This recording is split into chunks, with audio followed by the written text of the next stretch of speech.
Hay algunos datos más particulares sobre gas y petróleo, que son las materias primas más disputadas, ¿no? Por ejemplo, México cuenta con potencial petrolero hasta el 2012. Venezuela tiene las reservas de petróleo más grandes del mundo en la cuenca del Orinoco. Bolivia tiene las reservas más grandes de litio del mundo. El litio se considera que es el material energético del futuro. Algunos están anunciando que va a ser el sustituto del petróleo, y ya se está hablando de la fabricación de automóviles no con petróleo, sino movidos con pilas de litio. Entonces miren ustedes la importancia estratégica de nuestro continente y obviamente de Colombia para los Estados Unidos, ¿sí?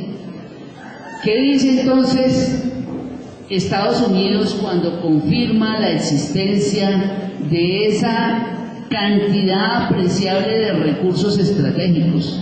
Para Estados Unidos, para el Departamento de Energía de ese país, hay algunos proveedores principales, por ejemplo, de energía, y la mayor parte se encuentran ya en América.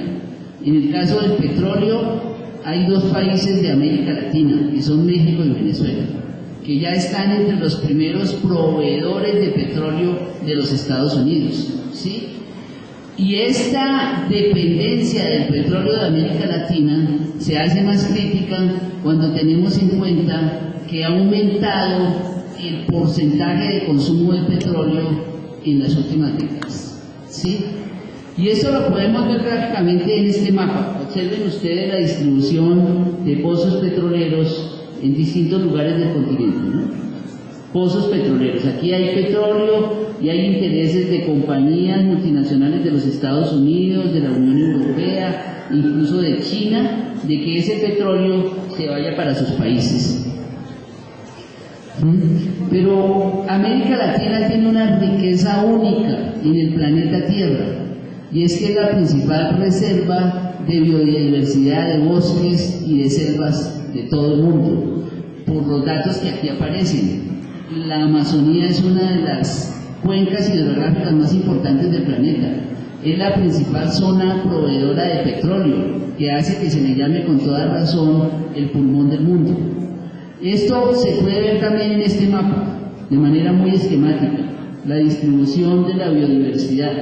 De los 5 países más biodiversos del mundo, 4 se encuentran en América Latina y en Centroamérica. Entre ellos se encuentra Colombia, ¿no? Brasil, Perú, Ecuador y Costa Rica.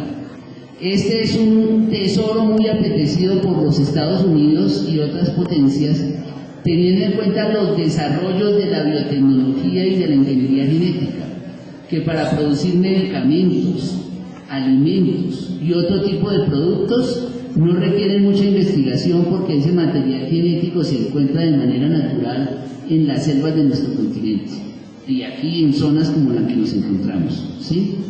Pero América Latina todavía tiene otra importancia decisiva, el agua. Miren ustedes que aquí se encuentran, por ejemplo, el acuífero Guaraní, este territorio mesoamericano, el chocuano colombiano, la Amazonía, incluyendo aquí el macizo colombiano, que son reservas muy importantes de agua a nivel mundial. En el futuro las guerras no van a ser solamente por el petróleo, sino por el agua, ¿no? Pero lo importante es superponer estos mapas con este otro mapa, ¿sí? Miren ustedes que en los lugares donde hay petróleo, minerales, biodiversidad y agua, también hay presencia militar de los Estados Unidos, ¿sí? Esta no es pura casualidad, es sencillamente el resultado de esa guerra mundial por los recursos que está en marcha, ¿sí? Y ya lo habían dicho personajes de los Estados Unidos como Colin Powell, que el objetivo era apropiarse para las empresas de los Estados Unidos de todo el territorio de América, desde el Ártico hasta la Antártida, es decir, desde California hasta Tierra del Fuego, para que eso quedara en manos de las empresas de los Estados Unidos, ¿sí? O que se planteara también lo que algunos autores llaman la nueva doctrina Monroe, que apareció en el documento Santa Fe 4 del 2000, hace 10 años, en el cual precisamente se decía que este continente había sido beneficiado con recursos naturales y un clima excepcional, y que eso podía ser utilizado sabiamente, que es sabiamente explotado en beneficio del modelo económico de los Estados Unidos, ¿sí? Miren ustedes que aquí hay un mapa resumen de los 4 mapas anteriores, donde se hace una simetría entre los recursos y los planes militares de los Estados Unidos, principalmente 2 planes militares, el Plan Puebla-Panamá, y ya saben ustedes que es el Plan Puebla-Putumayo o el Plan Puebla-Patagonia, le llaman algunos, es decir, que se extendería por toda Sudamérica, el Plan Colombia, ¿sí? El IRSA, que son proyectos militares encabezados por los Estados Unidos, que noten ustedes que se desarrollan en zonas geoestratégicas por sus recursos naturales y por su riqueza. Ese es un elemento fundamental que hay que tener en cuenta, ¿sí? Un segundo elemento que les quiero presentar a ustedes es el despliegue de las bases militares de los Estados Unidos en el mundo. Y este tema lo tratamos ¿por qué razón? Porque hace unos meses, hace un año más exactamente, se empezó a hablar, aunque no con toda la importancia del caso, del despliegue de bases militares de los Estados Unidos en territorio colombiano, de las famosas 7 bases, de las que supuestamente hoy ya no se debe hablar porque supuestamente ya no existen. Digamos a mirar si eso es cierto. Pero resulta que esas 7 bases militares de las que se habla para el territorio colombiano son parte de un engranaje mundial de los Estados Unidos. Estados Unidos, según personas que han estudiado el fenómeno, tiene bases militares en más de 130 países del mundo. Tiene 885 bases militares oficialmente reconocidas, pero se dice que en realidad son 1.250 bases distribuidas por los 5 continentes. Y estas bases son la expresión entonces de la combinación de la guerra regular, como la que se libra contra Irán, Irak y Afganistán, pero también de la guerra irregular. Es decir, ¿por qué Estados Unidos despliega bases militares, portaaviones, barcos, aviones, aparato electrónico, espionaje en distintos lugares del mundo? Porque precisamente son zonas estratégicas en esa guerra mundial por el control de los recursos. Entonces Estados Unidos no despliega su aparato bélico por amor al arte, por deporte. Lo hace con una finalidad clara, es asegurarse el abastecimiento de los recursos que sostengan su irrefrenable e irracional modo de vida, ¿sí? Y por eso entonces Estados Unidos ha proclamado claramente una guerra irregular, y eso aparentemente es raro porque se suponía que las guerras irregulares habían terminado con el fin de la Guerra Fría, con la desaparición de la Unión Soviética. Pero Estados Unidos nuevamente lo ha vuelto a plantear, y año a año en distintos documentos plantea la necesidad de que se impulse una guerra irregular cuya finalidad es el control de las voluntades y el dominio de los pueblos, para que ese control y ese dominio le garanticen con plena seguridad el mantenimiento de abastecimiento de recursos que son vitales para su funcionamiento, ¿sí? Y vean ustedes este mapa donde se distribuye el poder militar de los Estados Unidos por el mundo. Estados Unidos tiene presencia militar en todos los continentes, miren ustedes, y ha creado comandos militares: el Comando Norte de los Estados Unidos, el Comando Sur de los Estados Unidos, el Comando Europeo, Comando Asiático, control de Estados Unidos de todo el planeta, con comandos. Cada comando cuenta con portaaviones, cantidad impresionante de aviones y de material bélico que le permite desplazarse libremente por los mares del mundo. Por ejemplo, este es el itinerario de la Cuarta Flota, por los mares del mundo, y agredir a cualquier país del mundo cuando se le venga en gana. Los comandos y sobre todo los portaaviones son considerados como bases móviles de los Estados Unidos.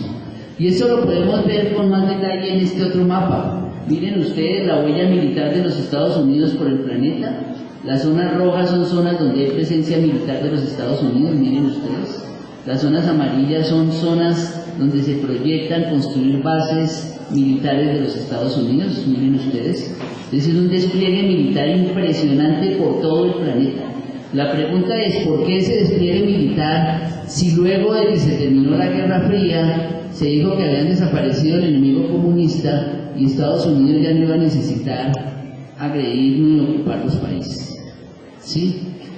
En ese contexto es bueno entonces hablar del acuerdo militar entre Colombia y los Estados Unidos. Y cuando digo Colombia, no me refiero a la población colombiana, aunque gran parte de la población desgraciadamente apoye sin saber que está apoyando este tipo de acuerdos. Me refiero al acuerdo realizado por el Estado colombiano, pero apoyado también por las clases dominantes de este país y por los medios de comunicación. Miren este mapa, que este es un mapa del año 2004, y sin embargo el acuerdo del que nosotros vamos a hablar es un acuerdo del 30 de octubre del 2009, 5 años después. Y en este mapa del 2004, que es un mapa elaborado por los Estados Unidos, noten ustedes que ya aparecen bases militares de ese país en territorio colombiano. Es decir, que cuando nosotros hablamos de la presencia militar de los Estados Unidos en territorio colombiano, no estamos hablando de algo que se inició el año anterior o de algo que se suspendió ahora porque la Corte Constitucional no aprobó el acuerdo, o algo que se va a suspender porque Santos en persona dijo que no iba a ratificar el acuerdo de las bases con los Estados Unidos. No, esto es algo que está en marcha hace mucho tiempo y va a seguir en marcha a pesar del rechazo jurídico que esto haya tenido, porque esos acuerdos se desarrollan por debajo de la mesa. Esos acuerdos no se consultan con nadie, con la gente, no se consultan, sencillamente se ponen en marcha como cuestiones estratégicas de las clases dominantes de este país. Recordemos muy rápidamente qué dice el famoso acuerdo, que es un acuerdo indigno entre Estados Unidos y Colombia, que es tal vez el acuerdo más entreguista que ha firmado cualquier país de América Latina en el último siglo. Ningún otro país de América Latina había firmado un acuerdo tan entreguista, tan servil, como el que firmó el régimen uribista. Primero, en ese acuerdo estableció la entrega de 7 bases militares. Ahorita vamos a ver un mapa donde están localizadas, pero en realidad no solamente eran 7 bases, esa es una mentira. Se entregó todo el territorio colombiano, porque si uno mira el texto del acuerdo, encuentra que allí se dice que Estados Unidos puede usar cualquier aeropuerto comercial como punto de llegada. Es decir, que cualquier aeropuerto comercial del país se convierte en un aeropuerto militar de los Estados Unidos. Pero asimismo se dice que esos aeropuertos pueden ser usados sin costo alguno. El personal de los Estados Unidos, sus familiares y los llamados contratistas civiles, que es un eufemismo, es decir, un término que encubre el de mercenarios, el de criminales privados, mercenarios, militares y personal civil de los Estados Unidos están cobijados por una serie de beneficios que les permiten moverse libremente por el territorio colombiano, ¿sí? Eso supone la pérdida completa de la soberanía colombiana y la impunidad total, porque ese personal militar puede cometer cualquier crimen, cualquier asesinato, cualquier violación y no va a ser juzgado por las leyes colombianas. Goza de inmunidad, que es un sinónimo de impunidad. Es decir, pueden hacer lo que se les dé la gana y el gobierno colombiano no los puede juzgar porque el gobierno colombiano ha firmado un acuerdo en donde se limita a esa acción. Esto está inscrito en una estrategia más amplia de los Estados Unidos, como son el Plan Colombia, el Plan Patriota que se desarrolla en Colombia, el Plan Puebla-Panamá, los tratados de libre comercio y el establecimiento de bases militares. Todos estos elementos forman parte de una estrategia militar de los Estados Unidos.